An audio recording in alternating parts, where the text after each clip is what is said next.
Fala galera, beleza? Sejam muito bem-vindos a mais um vídeo do canal Sombras na Escuridão. No vídeo de hoje eu contarei pra vocês do misterioso caso das máscaras de chumbo.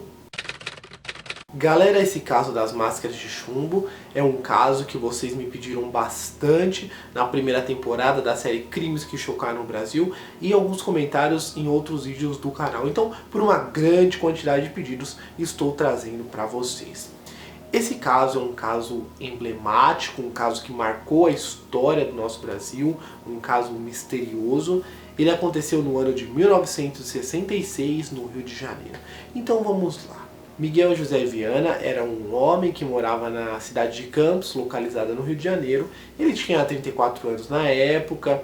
Ele tinha era um cara casado, tinha uma vida estável. Ele era proprietário também de uma loja que consertava, de uma pequena oficina de conserto de eletrônicos. E ele tinha um sócio que se chamava Manuel Pereira da Cruz, que também tinha 34 anos.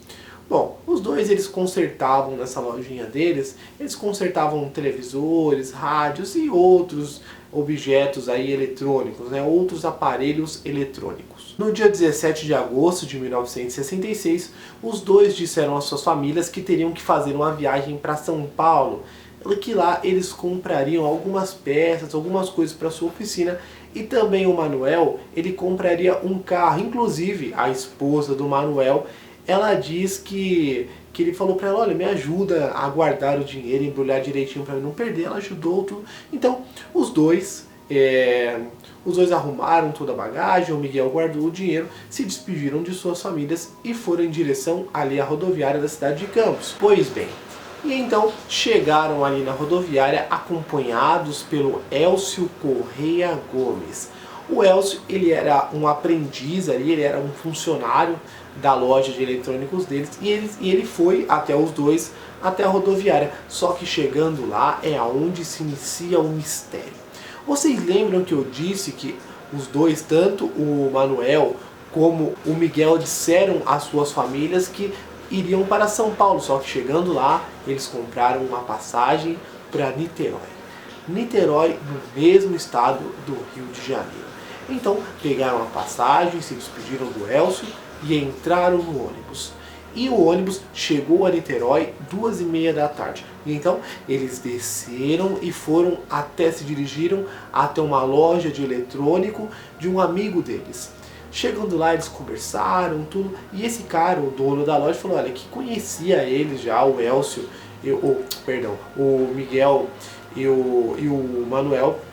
Ele conhecia eles, mas eles sempre iam ali, eles compravam alguma coisa, tudo. Mas nesse dia em específico, eles não compraram nada. Eles apenas foram até a loja, conversaram, jogaram conversa fora e saíram.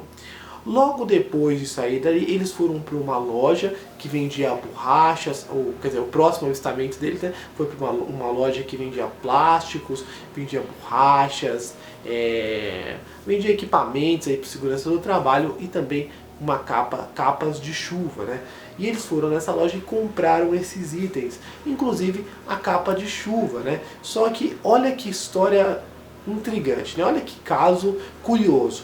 Eles compraram, no momento que eles estavam dentro da loja, começou a chover muito. Igual tá chovendo aqui agora. Só que quando eles saíram da loja, eles preferiram sair na chuva, eles não colocaram as capas.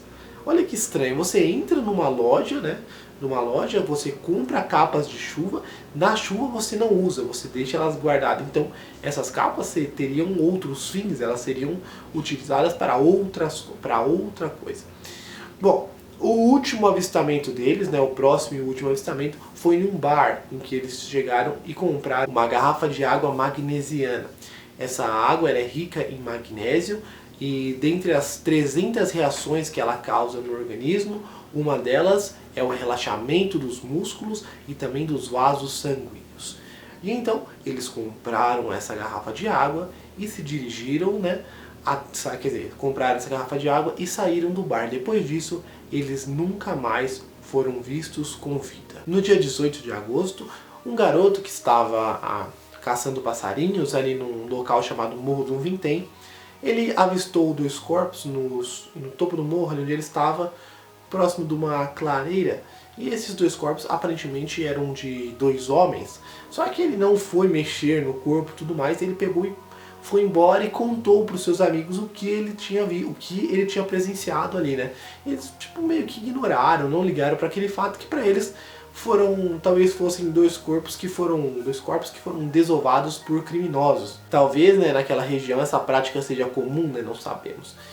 Enfim, pois bem, passaram-se então 2 dias e um garoto que estava soltando pipa, ele também, ali no Morro do Vintém, ele também viu aqueles 2 corpos, só que diferente do primeiro, ele entrou em contato com a polícia. Então a polícia, né, no dia seguinte, juntamente com repórteres, a polícia científica, tudo mais, eles foram até o local, né, para descobrir de quem era aquele corpo, tiraram dali também. Chegando lá, o corpo já estava em estado de decomposição, um estado de decomposição bem avançado. Próximo do corpo daqueles 2 homens que lá estavam, tinha um toco, aparentemente um toco de cimento, tinha também uma garrafa de água, tinha papel laminado que ele foi moldado para que fosse usado como um copo, certo, para beber a água, né? Foi encontrado também 2 toalhas que estavam embrulhadas, assim, estavam guardadas. Também um óculos, né? Um óculos com um par de óculos, na verdade, né? E em um desses óculos, na haste dele, tinha uma aliança. E também o item mais marcante desse caso, as máscaras de chumbo, 2 máscaras de chumbo. Essas máscaras, elas pareciam ter o formato, parecia que foram moldadas, né, para serem um óculos, porém moldadas no chumbo. Algo muito curioso e um item marcante, né, nesse caso. Bom, além disso daí, a polícia também encontrou no bolso de um dos 2 homens mortos 2 bilhetes. 2 papéis, na verdade, né? Em um desses papéis era uma equação de eletrônica que consiste em energia movida por resistência e potência elétrica de uma resistência. Além disso, tinha um papel que era um tanto curioso. Um papel que tinha algumas anotações. Esse papel que eu estou colocando aí para você na tela. Esse papel estava escrito o seguinte: 4h30, né? 16h30. Estar no local marcado. 18h30. Ingerir cápsula. Após efeito, proteger metais. Aguardar sinais e máscaras. E também documentos pessoais desses 2 homens, que facilitou muito, né, da identificação para a polícia. Esses homens eram Miguel José e Manuel Pereira. Inclusive o dinheiro que a esposa do Manuel tinha mencionado que ele tinha levado para comprar o carro e tudo mais, tinha sumido uma parte, ou tinha sumido ou ele gastou em alguma coisa. A polícia então entrou em contato com a família e acabou descobrindo da viagem para São Paulo que nunca foi feita. Isso então começou a levantar uma suspeita para os policiais de que havia uma terceira pessoa. E também tinha uma coisa, um detalhe que fez com que os policiais acreditassem ainda mais que eles não estavam sozinhos lá. Os 2 corpos, tanto do Manuel como do José, eles estavam deitados sob uma cama, aparentemente era uma cama de folhas. Só que essas folhas elas foram cortadas por aparentemente uma faca. E nenhum objeto cortante foi encontrado no local. Então, o que os policiais pensavam, a hipótese que foi criada por eles, a teoria, era que aquela terceira pessoa tinha feito a cama para eles, cortado, e depois tinha ido embora, levando esse objeto cortante junto a ele. A polícia então descobriu que uma pessoa próxima aos 2 tinha ido até a rodoviária no dia que eles embarcariam para São Paulo. O Elcio, o aprendiz ali da loja, o funcionário. Então, eles chegaram até ele e fizeram um interrogatório duro, fizeram uma dura investigação em cima dele, mas a partir do que ele disse, constatou que ele não tinha participação nenhuma no crime. Que ele não sabia de nada, ele nem ao menos sabia o porquê que eles estavam fazendo aquela tal viagem. Então, o mistério estava lançado. E aí, galera, o que vocês estão achando do vídeo até agora? Se você está gostando, já deixa o seu like para dar aquela fortalecida para o canal. Após uma perícia feita na carta encontrada no bolso de um deles, chegou-se à conclusão, chegou-se ao resultado que aquela ali ela era a caligrafia de Manuel. Só que tinha uma coisa que não batia. As palavras cápsula e ingerir não eram palavras utilizadas pelo Manuel no seu cotidiano. a família disse que ele nunca utilizava aquelas palavras. E então levantou-se a hipótese do envenenamento. Porque de acordo com a família e também com outras pessoas, essas palavras ingerir e cápsula normalmente são usadas por médicos e enfermeiros quando receitam algum medicamento. E então teria que ser feito um exame toxicológico nos dois para saber se tinha algo que pode ter matado, se eles morreram a partir do envenenamento. A polícia então, durante as investigações, descobriu que o Miguel, o Manuel e o Elcio, o funcionário que foi até a rodoviária, estavam praticando já há algum tempo alguns experimentos eletrônicos, algumas experiências meio malucas. Inclusive, eles foram fazer uma dessas experiências numa praia e acabaram provocando uma explosão muito grande. De pessoas que moram próximo conseguiram sentir de dentro de suas casas aquela explosão. Essas pessoas relatam que tudo tremeu, que panelas chacoalharam, que foi uma coisa ensurdecedora. Algumas pessoas relataram até que pensaram que era o fim do mundo. Inclusive isso foi no meio do mar, né? Foi numa praia no meio do mar, e até a Marinha chegou a investigar esse caso. Bom, mas enfim. Então saiu o resultado do exame, né, toxicológico, e chegou-se à conclusão de que não tinha nenhuma substância que poderia ter matado eles dentro do seu organismo. Então estava descartada a hipótese, né, ou a teoria de um envenenamento. Após essa teoria do envenenamento ser descartada, várias histórias chegaram à tona. Uma delas dizia que o Elcio, ele era espírita, e ele contando para o Miguel e também ali pro Manuel as suas experiências, coisas que eles acreditavam, eles acabaram ficando fascinados por provar o sobrenatural, fazendo experiências e tudo mais. Uma outra história foi contada por uma mulher que disse que no dia que os dois morreram, ela passou ali próximo do Morro do Vintém e ela conseguiu localizar lá no alto do morro uma espécie de nave, de um disco muito grande e luminoso. Logo que essa história dela veio para a população através da mídia, várias pessoas começaram a entrar em contato com a polícia e chegaram e falaram: olha, eu também vi nesse mesmo dia no Morro do Vintém uma coisa grande, tipo uma nave brilhante, que tinha luz e tudo mais.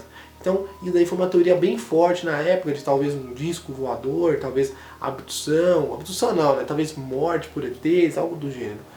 Bom, então, como era um caso até então sem solução, um dos investigadores do caso falou que o laudo toxicológico dos dois foi adulterado, porque tinha coisas que não batia. E então foi realizado um outro laudo, foi realizado um outro exame em cima do corpo dos dois. Porém, novamente, deu ali no laudo que eles não tinham nenhuma substância tóxica dentro do seu organismo. Então, novamente, pela segunda vez, estava descartada a questão de morte por envenenamento. Então, em maio de 1969, o caso foi encerrado sem solução. 12 anos depois do caso, naquele lugar onde o corpo deles foram encontrados, não havia crescido nenhuma vegetação. Muitos justificam isso, dizendo que o que ocasionou isso foi o formol, que como estava com um mau cheiro muito grande na época, muito forte, foi jogado neles. Outros falam que é a radiação. Mas por que seria a radiação? Será que foi algo extraterrestre? Não sabemos. Só que esse caso não para por aí, pessoal. Vocês lembram que eu disse que esse caso aconteceu no ano de 1966? Pois bem, 4 anos antes, em 1962, teve um caso parecido.